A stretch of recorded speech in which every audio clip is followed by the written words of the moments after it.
Nesta manhã, aqui no Jornal da Mix, a gente recebe a doutora Karine Correia, ela que é advogada de mulheres em causas familistas e que envolvem violência doméstica, pesquisadora, palestrante, especialista em direito das famílias e sucessões, direitos da mulher. Muito bom dia, doutora Karine, muito obrigada por estar aqui com a gente, seja bem-vinda. Bom dia, tudo bom? Eu que agradeço o convite de vocês por estar aqui para falar sobre esse assunto que é tão caro para mim. E vamos lá. Pode chamar a atenção aí do nosso ouvinte quando eu falei assim, advogada de mulheres. É isso mesmo, doutora? É isso mesmo. Eu atendo assim muito mais mulheres, né, do que homens. Eu posso contar nos dedos quantos homens que eu atendo.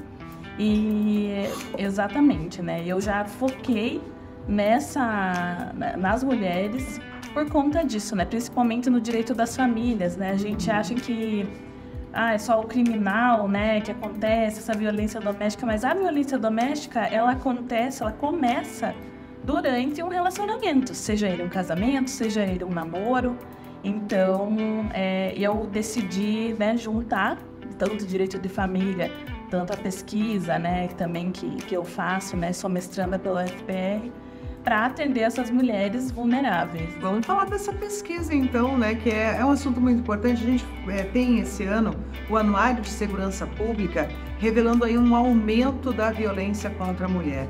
Então, o que é necessário? É necessário enfrentar as causas, é necessário procurar ajuda. Quando a doutora Karine falou assim, tu começa dentro de um relacionamento, seja ele um namoro, um casamento, uma união estável.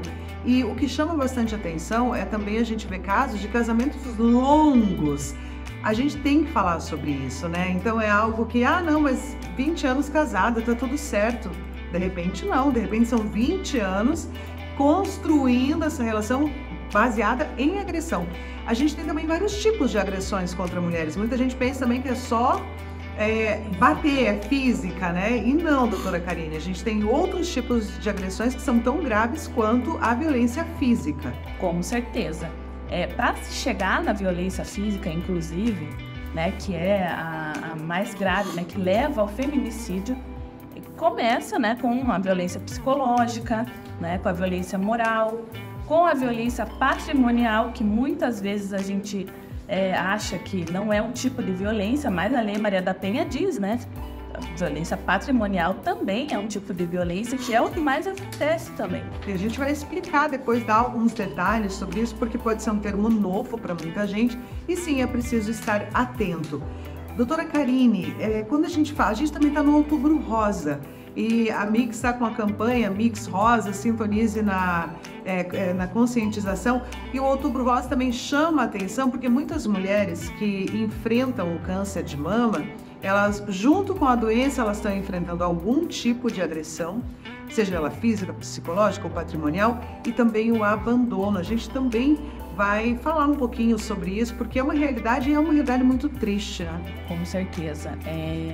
As mulheres elas, né, nós sempre fomos criadas, né, e mostradas como cuidadoras, né, isso desde que o mundo é mundo, talvez. Nós somos consideradas ali cuidadoras, e quando nós precisamos desse cuidado, muitas vezes, né, a maioria das vezes a gente não recebe. Inclusive, até mesmo as mulheres encarceradas, elas são muito mais abandonadas do que os homens. Por exemplo, eu trabalho também com um criminal, né, nessa parte. E quando você vai lá ao presídio, é uma fila enorme de mulheres para esperar para ver, né, o marido ou o namorado. Agora, para as mulheres, isso muda muito, né? Até mesmo a família acaba abandonando, porque ela não fez o papel dela, né? De ser aquela recatada, de ser aquela pessoa do lar, né? Muitas vezes ela também está encarcerada por conta do marido ou do filho, né? Que de uma pressão, acabou entrando nesse, né? Ninguém tá passando pano aqui para crime nenhum, tá? Que fique bem claro. Mas a tua vivência te mostra que muitas dessas mulheres encarceradas, elas estão nessa situação por algum tipo de interferência do companheiro ou dos filhos, enfim? Sim, inclusive há pesquisa sobre isso, né? Eu agora não trouxe aqui, mas há pesquisas nesse sentido de que a maioria das mulheres que estão encarceradas são encarceradas por conta disso, né? Porque são levadas a cometer esses crimes, né? Ou até por estar morando na mesma casa, daí a polícia vai... De alguma forma está envolvida. Agora, também, sempre em tempo a gente lembrar, quando a gente fala nas mulheres encarceradas, elas também têm que ter seus direitos garantidos, né? A gente tem aí um problema muito sério, que são as mulheres grávidas, né? Então, tem toda uma questão envolvendo ali que o homem não tem esse problema. O filho não vai, né? Ele não vai ter que cuidar de um bebê dentro da prisão, já a mulher não. Então, é importante a gente levantar esse tema também, porque esses direitos, independente de como ela está, eles têm que ser respeitados, né, doutora? Com certeza. Até mesmo a falta de direitos básicos, né? De coisas básicas que a gente tem, né? Como absorventes, por exemplo. Né? Isso, elas acabam aí, tem vários coletivos de mulheres, inclusive aqui em Curitiba, que fazem essa ação de angariar esses absorventes, tudo isso para que seja entregue para essas mulheres, né? A doutora Karine Correia, ela que é advogada, especialista em causas de direitos de família, sucessões, mas principalmente atendendo muitas mulheres.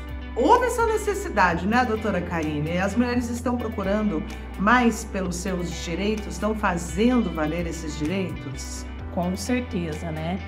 Até pela minha prática, mas também a gente consegue ver, né, nas entrevistas, né, notícias por aí de divórcios, de casamentos antigos, né?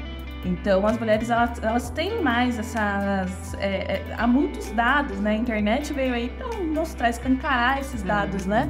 Então, as mulheres estão tendo mais consciência e mais coragem, porque é muito difícil, né? Para buscar esses direitos. Mas esses direitos existem e eles precisam ser respeitados. Quando a gente fala da internet, a gente tem muita coisa aí, né, puxando, informando, e a informação é muito necessária. Tudo começa por aí, você tem que primeiro saber que você tem direito, né? Depois saber quais são esses direitos e saber que sim, existe uma via para se conquistar isso. A gente conversava aqui no intervalo sobre um mutirão que teve, né, essa semana, que acabou viralizando um vídeo de uma mulher que estava tentando o divórcio. Tentando ali fazer, né, deixar no papel realmente que ela está divorciada, que ela não quer mais viver sob o mesmo teto daquele companheiro, e ela deu uma lição para muitas mulheres, né, porque parece uma coisa muito pequena. O cara foi lá reclamar porque ela não deixava o uniforme dele limpo, passado em cima da cama. Ele chegava e não tinha janta pronta, e a mulher falou assim: não, mas espera aí, não é bem assim que funciona, né? Eu sou tua esposa, eu não sou uma doméstica que você paga por esse serviço. E é realmente isso, né? Por mais que, não, entra num acordo, eu gosto de fazer, aí é diferente. Se existe uma coisa saudável em relação a isso, tá tudo certo. Agora, se existe uma cobrança em relação a isso e uma agressão por isso não tá acontecendo, aí muda de figura, né, doutora Karine? Com certeza.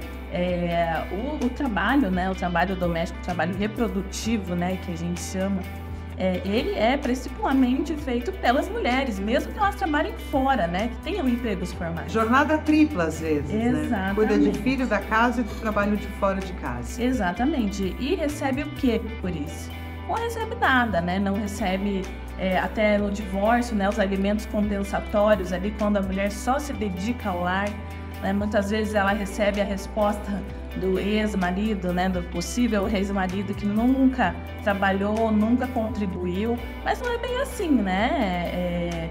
É importantíssimo que as mulheres busquem os seus direitos, busquem informações. A internet está aí para isso. Nós, advogadas feministas, né, a gente fala. Advogada feminista. Eu me julgo, né, feminista. Isso não tem nenhum problema, né, porque só advogada de mulheres, né, qualquer pessoa pode ser. Agora, eu sou uma advogada feminista que faço esse recorte também interseccional, né? de mulheres, até pela minha pesquisa também, que eu pesquiso cuidado, né, o trabalho de cuidado nesses relacionamentos e esses alimentos compensatórios depois que termina esse relacionamento. Ou seja, terminou esse relacionamento, ela pode sim exigir essa compensação pelo tempo que muitas vezes ela foi impedida de trabalhar fora, de ter o seu próprio dinheiro, de controlar esse próprio dinheiro, né? Porque muitas vezes, assim, o homem trabalha fora, traz o dinheiro lá, mas dá quanto você precisa para o supermercado, aí dá aquele valor exato. Então a mulher não tem ali um dinheiro para ela cuidar da própria saúde, fazer uma academia, ir num salão de beleza, e ela tem esse direito sim, né? Assim como o homem vai e joga futebol com os amigos, vai pro happy hour, a mulher acaba não tendo isso, então ela vira meio que refém, e isso a gente pode colocar como uma violência patrimonial, entra dentro da violência patrimonial. Com certeza. Inclusive, quando essas mulheres fazem esse trabalho doméstico, né, elas propiciam que o marido, os filhos vão para a escola asseados, alimentados, com a roupinha lavada. Então, se esse trabalho está sendo feito em casa, é para que o homem que está saindo trabalhar possa aumentar o padrão de vida da família. Então, nada mais justo do que quando a mulher sai desse casamento, que ela tenha sim essa compensação, ela tem esses direitos. E muitas mulheres não sabem disso, descobrem lá no teu escritório. Com certeza, né? Perguntam assim, mas eu nunca trabalhei e ele me falou que eu não tenho direito a nada. E agora, eu vou sair como? Então, a gente diz, né? A pensão alimentícia é uma coisa, os alimentos compensatórios são outra, né? Os alimentos compensatórios vai ser aquela conta que vai ser feita do que o teu marido vai sair muito bem, o padrão de vida é maravilhoso. Mas e você, que fez todo esse trabalho de cuidado, esse trabalho reprodutivo, que propiciou que ele aumentasse, que ele progredisse de carreira? E aí, você vai ficar, né? Vai ficar por isso mesmo? Não. Então é importante também esse tipo de informação.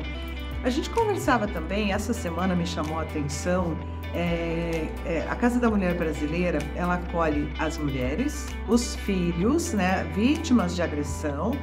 Mas não bateu no filho. Não, mas ele assistiu a mãe apanhando, então ele é vítima também desse tipo de agressão. E a Casa da Mulher Brasileira, essa semana a gente teve a notícia de que está acolhendo também os pets da família, né? Cães, gatos, até uma ovelha, ela foi resgatada. E a gente entrou nesse assunto, a doutora Karine me falou um termo que eu não conhecia, que é a violência vicária. Vamos explicar para o nosso ouvinte o que significa isso? Exatamente. A violência vicária aqui no Brasil, ela não tem muitos estudos sobre isso, mas é uma violência que acontece a um terceiro para atingir essa mulher, que é o que mais acontece, né? Aqui no Brasil a gente pode ver, a mulher deixou o filho com o pai e ele continuou mandando mensagem falando que ia se matar, ia matar o filho, e muitas vezes acontece, até mesmo a pets, né? Eu atendo muitas mulheres que acabaram saindo de casa, mas eu deixei o meu cachorrinho lá, e ele maltrata o meu cachorro, né? É o jeito de atingir essa mulher, né? Seja pelos filhos, seja de algo que é importante para ela, né? Então, assim, se o cachorrinho é importante, vou lá agredir o cachorro, né? Vou maltratar. E aí são dois crimes, né? É a violência vicária e os maus tratos contra animais. Esse homem pode responder por esses dois crimes. A violência vicária, ela não existe aqui no Brasil. Não existe. Não existe. Não é uma forma de violência que a Lei Maria da Penha não contempla. Porém, é muito importante que a gente fale sobre isso, né?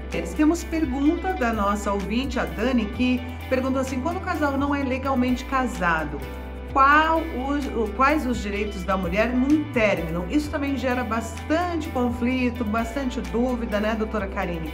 Primeiro vamos falar, legalmente casado, o que seria isso hoje? Antigamente tinha que estar no civil, na igreja, hoje mudou um pouquinho, né? Isso, com certeza.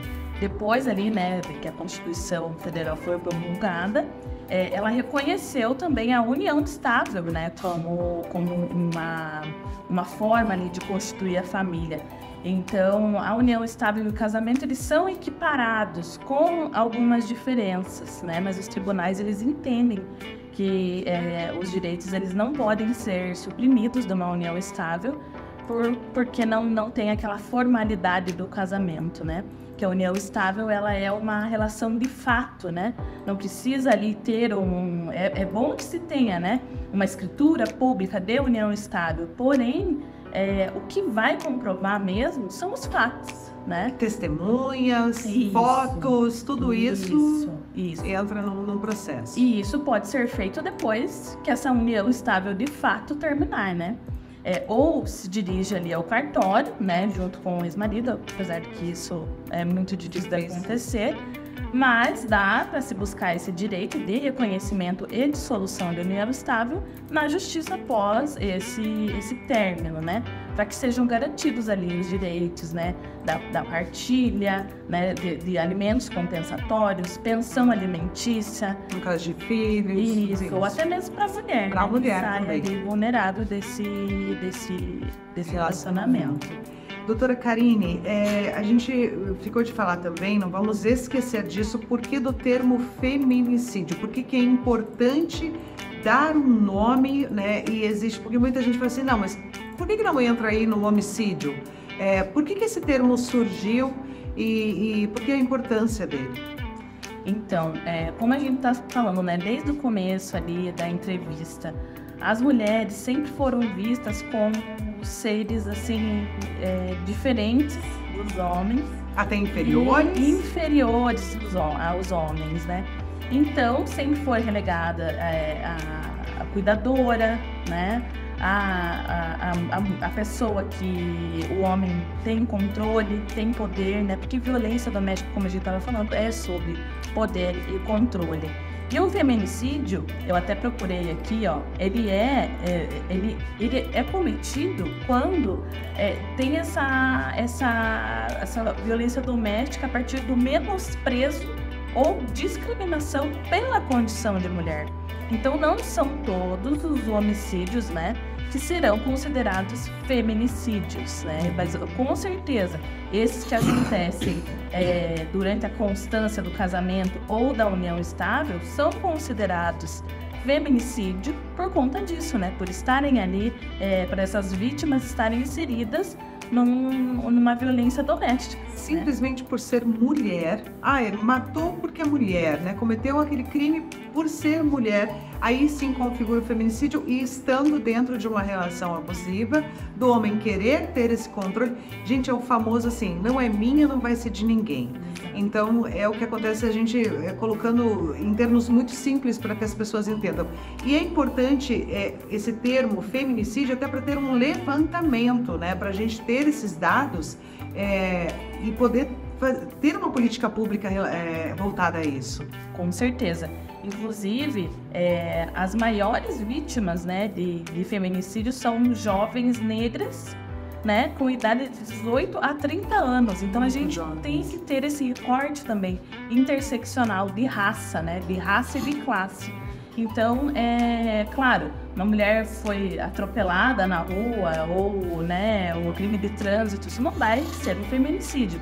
Mas ela inserida numa relação ali de afeto, de conjugalidade, com certeza vai configurar esse feminicídio. E é muito importante que se configure, né? Que se seja mais uma vez reforçado que as mulheres sempre foram vistas como inferiores, né? Com direitos, menos direitos, né? Até, por exemplo, o Código Civil de 2016, né, que foi revogado em 2002, as mulheres não tinham poder de ter ali acesso aos seus bens particulares.